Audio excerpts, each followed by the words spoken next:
Why do you need to change your default? When I say the default, our default template for any given situation, we need to identify that. Is that a hopeful default, or is that a one where we have more worry, concern, doubt is going to be prevalent?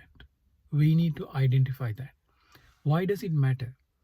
It matters mainly because whenever there is a challenge comes in, brain perceives that as a threat. Brain would then look to find what is your survival mechanism. And the survival mechanism brain would see is, because it is seeing everything as a threat, it would see any of these kind of the default templates, which is the worry, doubting, all of those kind of things. That's why I'm saying you need to find out what's your default template first. And then you need to go and alter that template, because you don't want to think about the future, start doing some good actions for the future, and then to realize you are just self sabotaging them. Why would you self sabotage them? Because you see them as challenges, your brain sees them as challenges, and then it will start taking actions to keep you in the safety. And that's where the default template comes in. So if you are a consumer of doubt all the time, looking at all what is going on in the world, there is enough noise in the world at the moment.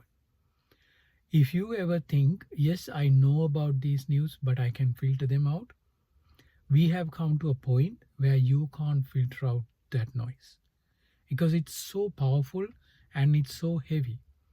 From that noise, we are not going to be able to discern things and then identify and build a good default template for ourselves. That's why you need to carve out a path for your own hopefulness, because world is never going to be free from problems. And I'm not going to say this just to say we can't have hope.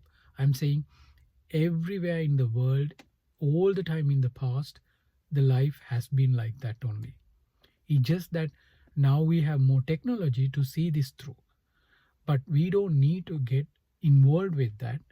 All what we need to do is get out of it, stay out of it, look at that noise, look at that stream as a person who's observing a river from the river bank.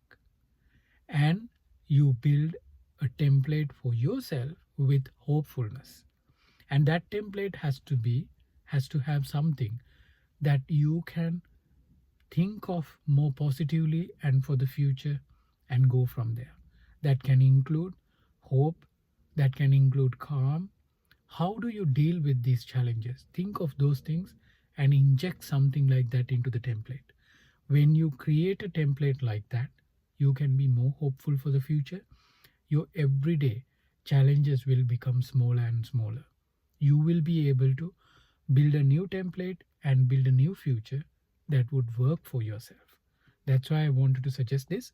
Think of what is your default template. You need to observe that very carefully. Once you observe that one, then build a good template and look at situations where you're running into, catch some of these doubts, catch some of these stresses, catch some of these worries that are there in the world. You don't need to catch them. Even if you catch them, you can't solve all of them. So find a way you can stay clear from them and build a hopeful life for the future, that for the benefit of humanity. Thank you so much. Have a wonderful and inspiring time.